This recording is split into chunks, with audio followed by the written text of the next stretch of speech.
timidité, la violence reste de folie.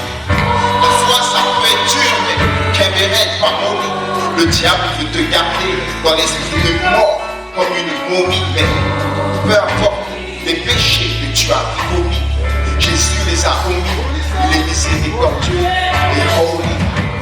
Dans l'église primitive, ils avaient cette soif, le désir de connaître comment c'est Dieu.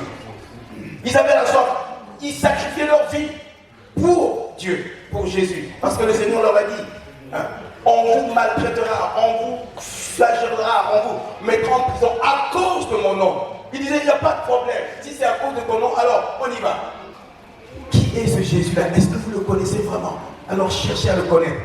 Il y a une différence entre la connaissance et connaître.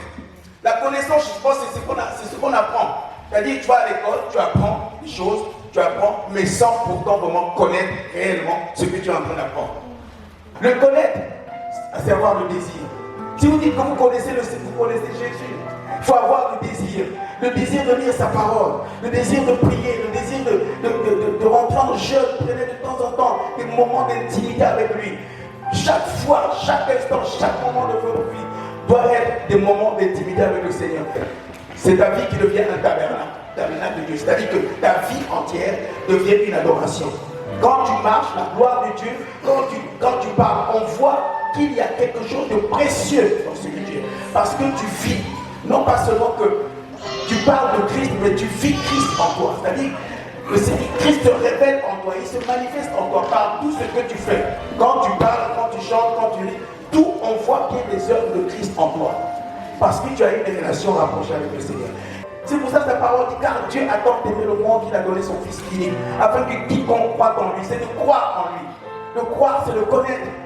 Alors tu ne périras pas. Parce que tu le connais, tu peux témoigner de lui. Parce que quand tu connais quelque chose de meilleur, de beau, tu peux avoir le désir d'aller partager ça. Connaître Dieu, il a fait des miracles dans ta vie. Mais ce n'est pas ça qui est important. C'est ta relation. Cherchez à connaître Dieu. N'ayez pas la connaissance de Dieu. Parce que vous avez la connaissance. Même les démons ont la connaissance de Dieu. Les démons, même les sorciers ont la connaissance de Dieu. Oui, ils le disent. Beaucoup lisent même la Bible. Beaucoup lisent la Bible. De la connaissance à connaître qui est Dieu. C'est une question de relation.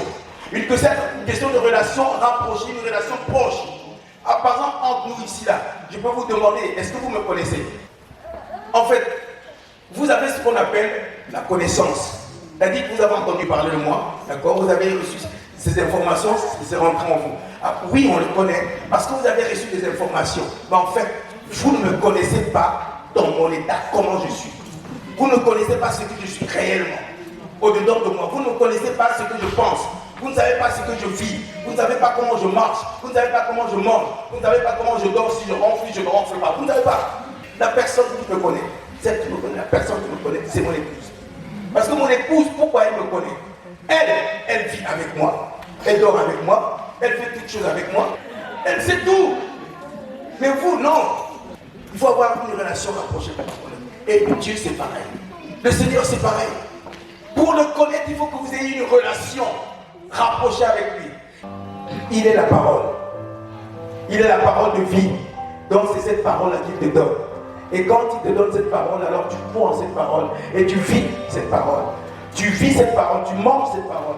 Tu cherches à le connaître davantage. Connais-le, cherche-le. Dieu vient pour redynamiser son alliance avec toi cet après-midi. Bien, je suis ton Dieu. Je suis celui qui te sauve. Je suis celui qui te libère. Je suis celui qui te transforme. Alors viens, je te désire. Viens dans ma présence et ratisse cette alliance avec moi.